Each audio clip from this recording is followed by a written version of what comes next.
오늘 이 말씀에는요, 전제가 있습니다. 전제가 뭐냐면은요, 무언가를 설명하기에 앞서서 먼저 설명을 하는, 내세우는 이론이라고 볼 수 있는데, 오늘 제 설교의 전제가 어떤 거냐? 사람한테서는 선한 것이 나올 수 없다라는 것이에요. 저희 장로교 전통 그 교리를 보면은요, 인간에 대해서, 즉 사람에 대해서 무엇이라 설명하냐면은요, 사람은 전적으로 타락했다라고 설명을 하고 있습니다. 한마디로 얘기하면 선한 것이 없다, 없어도 전혀 없다라는 것이에요. 물론 이렇게 얘기하면은요, 성도님들께서 거부 반응이 좀 일어나실 수 있어요. 아니, 내가 그래도 예수 믿고 좀 착하게 살고 있는데 왜 내 안에 선한 것이 하나도 없고 전적으로 타락했다라는 것이냐라고 할 수 있겠지만, 이것을 반대로 생각하면은요, 하나님이 선하시기 때문에 인간은 타락했다, 선하지 않다라는 것이에요. 이게 무슨 말이냐면요, 우리 안에서 절대적으로 선한 것이 하나도 나올 수 없는 것이 아니라 내 안에서는 나올 수 없어요. 그렇지만 하나님께서 나에게 은혜를 주심으로 인해서 그 은혜를 통해서 선한 것은 나올 수 있다라는 것입니다. 그게 바로 우리 장로교 전통에서 따르고 있는 교리라는 것이에요. 근데 오늘 함께 읽은 이 말씀이, 이 본문이 그 앞부분에 보시면 너무나도 잘 아시는 내용이죠. 제가 지난번에도 한번 설교를 했었는데, 바로 나아만 장군의 이야기입니다. 아람 왕의 군대 장관, 아람의 군대 장관인 이 나아만이 나병에 걸립니다. 나병에 걸려서 굉장히 고통스러워하고 있는데, 그 나아만 장군의 집에 이제 한 여종이, 한 어린 여자 아이가 붙잡혀 오는데, 그 아이가 얘기를 하죠. 우리 주인이 사마리아에 있는 선지자, 즉 엘리사를 말하는 것이죠. 그 엘리사 앞에 가면 그 병이 나음을 입을 것입니다 라고 얘기를 해요. 나아만이 그 말을 듣고 이제 아람 왕을 찾아가서 얘기하고 또 상의한 후에 어떻게 하냐면요, 바로 그 엘리사를 찾아갑니다. 그래서 그 앞부분 말씀 가운데 무엇이라고 되어 있냐 하면요, 엘리사를 만나서 나음을 받습니다. 그 나병이 나음을 받아요. 근데 이 나아만이 그냥 빈손으로 간 것이 아니라, 내가 이 나병을 낫게 해주면 바칠 제물을 가지고 가죠. 그 제물을 엘리사에게 드렸더니, 이걸 받으십시오 하고 드렸더니 엘리사가 결단코 받지 않는다라는 거예요. 그래서 지금 나아만은 그냥 자기가 가지고 갔던 그 제물을 들고 다시 본국으로 복귀를 하고 있는 중입니다.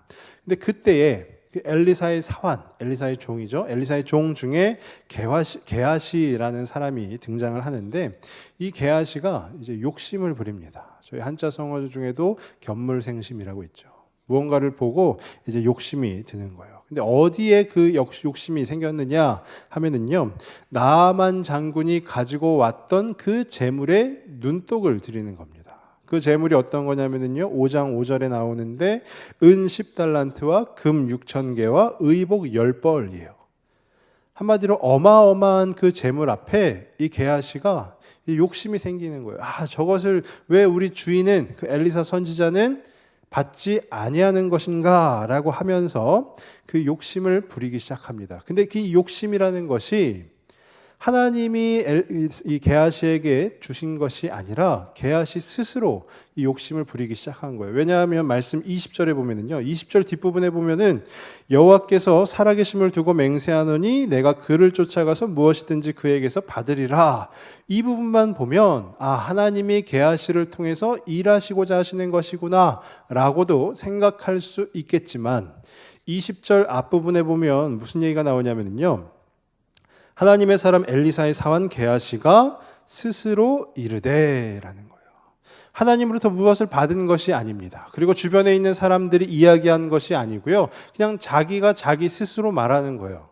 생각을 하는 것입니다. 어떤 것을 생각하죠?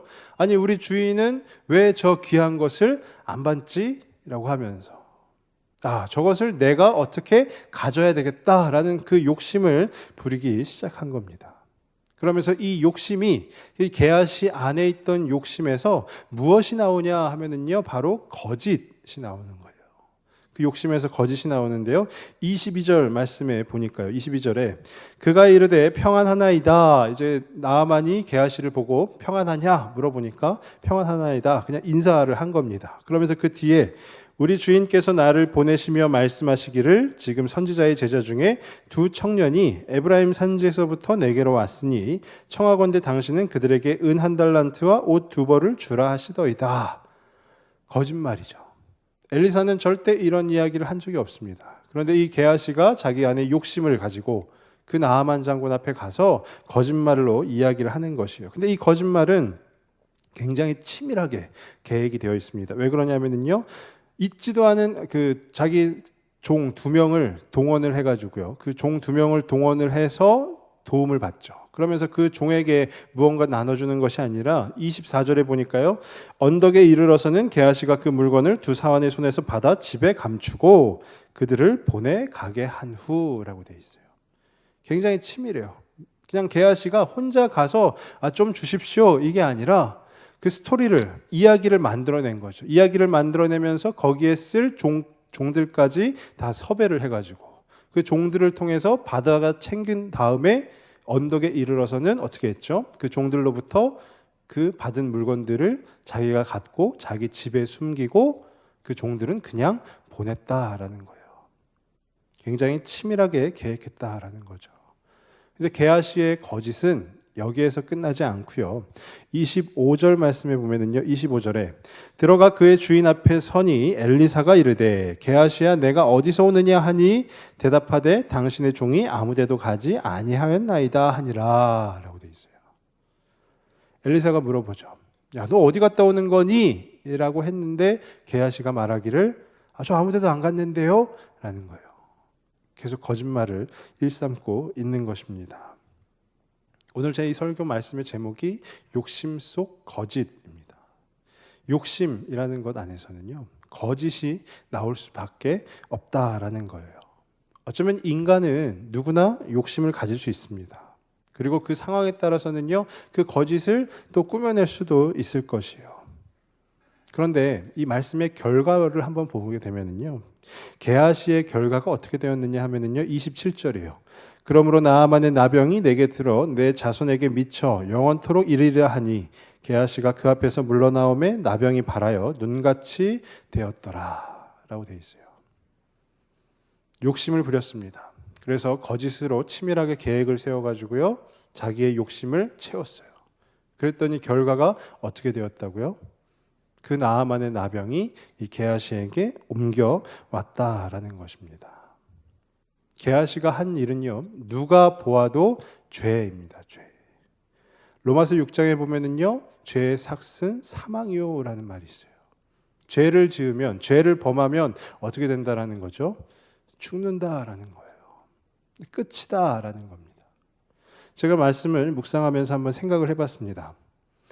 지금 이 시대에, 우리가 살고 있는 이 시대에 이런 죄를 범하면, 누군가를 속이고 누군가의 것을 탈취하고 하는 그런 죄를 범하면 바로 나병에 걸려서 만약에 죽는다라고 했을 때 우리 중에 그 누구도 죄를 범하지 않을 것입니다. 아마 굉장히 두려울 거예요. 나는 나병에 절대 걸리지 말아야지 라고 하면서 삶을 굉장히 조심조심 살아갈 것입니다. 그런데요, 굉장히 아이러니한 부분일 수도 있지만 구약시대에는 죄를 지으면 어떻게 됐죠? 돌 맞아서 죽었습니다. 근데 예수님께서 오신 이후에 예수 그리스도의 그 속죄 사역으로 인해서, 그 구원의 역사로 인해서 우리가 구원을 받은 이후에 이 신약의 시대 가운데서는요, 우리가 죄를 짓는다 해서 우리의 육체가 죽지 않는다라는 거예요. 내가 죄를 지었기 때문에 어떤 병에 걸리지 않는다라는 것입니다. 그러니까 이 죄라는 부분에 대해서 우리 게하시를 비교를 하면 이 욕심이라는 부분에 대해서, 그 거짓이라는 부분에 대해서 우리가 어떻게 접근을 하겠습니까? 그 경각심이 점점 작아지는 것이죠. 우리는 어쩌면 이 세상 가운데, 물론 우리 성도님들께서는 그러지 않으시겠지만 저를 놓고 보더라도요, 제가 죄를 한번 지었다 해서 제가 크게 막 큰 병에 들고 나병에 들고 막 죄를 한번 지었다 해가지고요, 주변 사람들한테 막 얻어맞고 이러지 않습니다. 그러니까 어떻게 될까요? 죄를 한번 지어도 회개하면 되지. 죄를 한번 지어도 내가 또 다시 돌아서면 되지 라는 그 생각들, 그 죄에 대한 경각심이 조금씩 작아지고 있는 것이에요. 실제적으로 극단적인 일들이 벌어지지 않기 때문에 우리는 어쩌면 이 신앙생활을 하는 데 있어서 하나님 앞에 나아가는 일에 있어서 조금은 미온적인 태도를 가질 수 있다라는 것입니다. 근데 그렇지만 우리가 누구입니까? 예수 그리스도를 통해서 은혜를 입은 자입니다. 예수님의 십자가의 피 흘림을 통해서 구원을 받은 자입니다. 요즘 저희 둘째 녀석이요, 그 걸음마를 하고 있습니다. 일어나가지고 막 뒤뚱뒤뚱 이렇게 걷고 있어요. 제가 이렇게 지켜보면은요, 뒤뚱뒤뚱 한 3걸음 걷다가 풀썩 넘어집니다. 그리고 뭐 기기도 하다가 다시 일어나서 또 걷고 막 이래요. 근데 요즘에는 조금 더 발달이 돼서 풀썩 넘어져도요, 다시 그 자리에서 다시 일어나서 또 걷고 또 넘어지고 또 걷고 또 넘어지고 하는 거예요. 제가 그 모습을 뒤에서 보면서 생각을 했습니다. 그냥 편하게 기어가면 될 텐데 왜 자꾸 넘어지고 또 넘어지고 할까라고 했는데, 그 친구가 왜 그러는 거겠습니까? 그 계월수에 맞는 행동을 하는 것이죠. 그 친구가 계속 기는 것이 편하다고 해가지고 계속 그냥 기기만 하면 어떻게 될까요? 2살이 되고 3살이 되고 4살이 되어서도 기고 있다. 문제가 있는 건 아니겠습니까? 그 계월수에 맞는 행동을 하는 것이에요. 제가 이 말씀을 왜 드리냐면요, 우리 구원받은 성도에게도 그런 책임이 있다라는 것입니다. 뭐냐? 내가 구원받기 전에는요, 무슨 일을 해도, 어떠한 욕심을 부려도, 어떠한 거짓을 행해도 별로 그거 없어요. 그렇지만 내가 이미 예수 그리스도의 피 흘림을 통해서 구원받은 자라면 이제는 달라져야 된다라는 거예요. 이제는 그 책임이 있다라는 거예요. 그 성도에게 맞는 삶이 있다라는 것입니다. 비록 걷다가 넘어질지언정 다시 기는 것이 아니라 계속 걷고 또 걸어서 나중에는 주님을 향해 달려나아갈 수 있는 그 신앙의 체력을 길러내야 한다라는 것입니다. 그 프란시스 셰퍼 목사님이라고 되게 유명하신 분이 계시거든요. 그분이 하신 말씀 중에 이런 말씀을 하셨어요. 우리가 추구해야 될 것은 행복이 아니라 거룩이다라는 거였어요. 그러니까 그리스도인들을 대상으로 하신 말씀이죠. 세상 가운데 있는 사람들을 대상으로 하는 얘기가 아니라 그리스도인들을 대상으로 우리가 추구해야 될 것은 행복이 아니라 거룩이다라는 거예요. 이런 말씀을 왜 하셨을까요? 그 목사님이 그리스도인들이, 예수를 통해서 구원을 받은 자들이 거룩해지기를 소망하고 열망하고 그렇게 노력하는 것보다 이 세상 가운데 있는 그 행복에 점점 더 사료되고 있으니까, 그 행복을 이루기 위해서 점점 더 그들의 삶의 에너지를 쏟고 있으니까 이 목사님이 그런 말씀을 하신 거예요. 그리스도인이 추구해야 되는 것은 행복이 아니라 거룩이다라는 것이에요. 그게 바로 성도로서 책임을 다하는 삶입니다. 저는 간절히 바라기는 그 거룩한 삶을 살아가는 저와 우리 모든 성도님들 다 되시길 바랍니다. 그러면 그 거룩이라는 것이 무엇인가? 제가 오늘 말씀 26절을 통해서 한번 좀 살펴보기를 원하는데요. 거룩 하면은요, 우리는 뭐 구별됨 하면서 여러 가지 정의들을 내립니다. 근데 이 거룩이라는 것은요, 아주 쉽게 설명을 하면 하나님과 함께하는 거예요.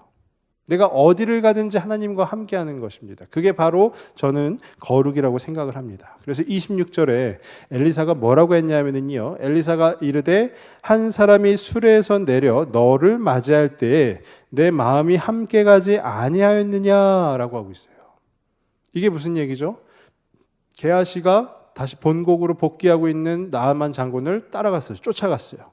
그러면서 수레에서 내려서 나아만 장군이 뭐라고 그랬죠? 평안하냐? 해가지고 게하시가 예, 평안합니다 라고 하면서 그때부터 자기의 욕심 가운데 있던 그 시나리오를 통해서, 거짓말을 통해 그 재물을 이제 얻게 되는 그 이야기죠. 한 사람이 수레에서 내렸을 때, 즉 얘기하면 뭐죠? 게하시가 거짓말을 행하고 있을 때, 게하시가 죄를 범하고 있을 때 엘리사의 마음이 그 자리 가운데 있었다라는 거예요. 이것을 우리 신약의 관점에서 적용을 하면 우리가 죄를 범하고 있을 때 누가 계시다라는 걸까요? 하나님이 함께 그 자리 가운데 계시다라는 것입니다. 하나님이 거기 존재하고 계시다라는 거예요. 내가 어디를 가도 하나님이 그 자리 가운데 계시다라는 거예요. 하나님과 함께하고 있기 때문에 그게 거룩이라고 할 수 있지만 우리의 그 게하시의 삶을 보면 어떻습니까? 죄를 범하고 있지 않습니까? 이 모습을 보면서 저는 그리스도인의 삶이 딱 이렇게 오버랩되기 시작했어요. 그리스도인, 특히 저와 같은 연약한 자도 이것과 마찬가지 아닌가라는 생각이 들었습니다. 왜냐하면요, 어디를 가든지 하나님이 함께 하십니다. 더군다나 목사 아닙니까? 어디를 가도 하나님 당연히 함께 하시겠죠. 근데 그 하나님이 함께 하시고 계신 그 자리 가운데서 무엇을 행하고 있느냐? 내 욕심을 채우려고 하고 있고 내 마음에 원하는 바를 이루고자 내가 그 행복을 추구하고자 하는 그 모습들 누가 다 보고 계신다라는 거예요? 하나님이 다 보고 계신다라는 거예요. 이것은요, 어쩌면 걸어야 되는데 자꾸 걷고 넘어지면서 걷고 하면서 그 연습을 통해 훈련을 통해서 일어나 뛰어야 되는데 그렇지 못하고 저는 기는 게 더 편하니까 계속 기어갈 겁니다 라고 하는 것과 비슷하다는 얘기입니다. 그런데 그 26절 뒷부분에 엘리사가 또 무엇이라 하느냐 하면은요, 26절 아까 읽은 그 바로 뒤입니다. 지금이 어찌 은을 받으며 옷을 받으며 감람원이나 포도원이나 양이나 소나 남종이나 여종을 받을 때이냐라고 하고 있어요.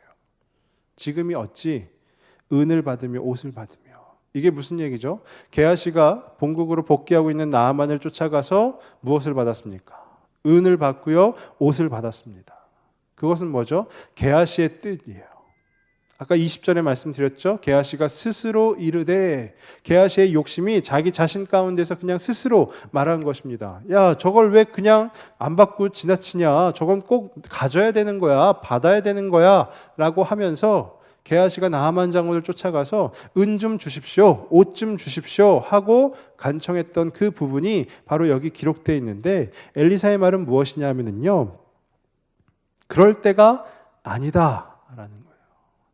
네 마음대로 그렇게 할 때가 아니다라는 거예요. 그럼 어느 때이냐? 하나님 뜻대로 행해야 될 때이다라는 거예요. 우리 안에서 나오는 그 욕심대로 그 마음대로 살아갈 때가 아니고 우리 가운데 역사하시는 그 하나님이 인도하시는 대로 그 인도하심이 무엇인지 하나님의 뜻이 무엇인지 그 부분을 바라볼 때이다라는 거예요. 그것을 구할 때이다라는 거예요. 엘리사가 지금 하는 얘기가 지금이 어찌 은을 받으며 옷을 받으며 그럴 때가 아니다. 그러니까 네 마음대로 살 때가 아니다라는 거예요. 그럼 언제이냐? 지금은 하나님의 뜻을 구할 때이다라는 겁니다. 진정한 거룩은요, 우리가 어디에 있든지 하나님이 함께 계시는 것, 그것은 그냥 하나님의 존재를 뜻하는 거예요. 근데 나와 함께 하시는 그 하나님이 무슨 생각을 하시고 나를 통해서 어떻게 일하시기를 원하시고 그것을 깨닫고 내가 그 뜻 가운데 행함으로 실천함으로 나아가면 우리는 하나님의 존재만 경험하는 것이 아니라 실제 내 삶에서 깊이 관여하시고 간섭하시고 역사하시는 그 하나님을 경험할 수 있다라는 것입니다. 그러니까 그리스도인이 취해야 될 것이 무엇이겠습니까?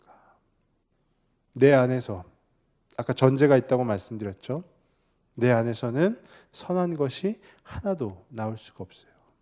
나를 의지한다든지 나의 뜻을 자꾸 관철시키려 한다든지 이것이 아니라 나를 통한, 우리 가정을 통한, 우리 공동체를 통한 그 하나님의 뜻이 무엇인지, 하나님이 어떤 계획하심을 가지고 있는지 그것을 자꾸 여쭙고 또 여쭈면서 그 주님의 뜻을 이루어 나아가는 데 있어서 열심을, 최선을 다해야 되는 그 책임, 그 직무가 바로 저와 우리 성도님들께 있다라는 것이에요. 저는 간절히 바라기는 저와 우리 모든 성도님들이 그 책임을 다하는, 그렇게 거룩함 가운데 나아가는 그 삶을 살아가실 수 있기를 바랍니다.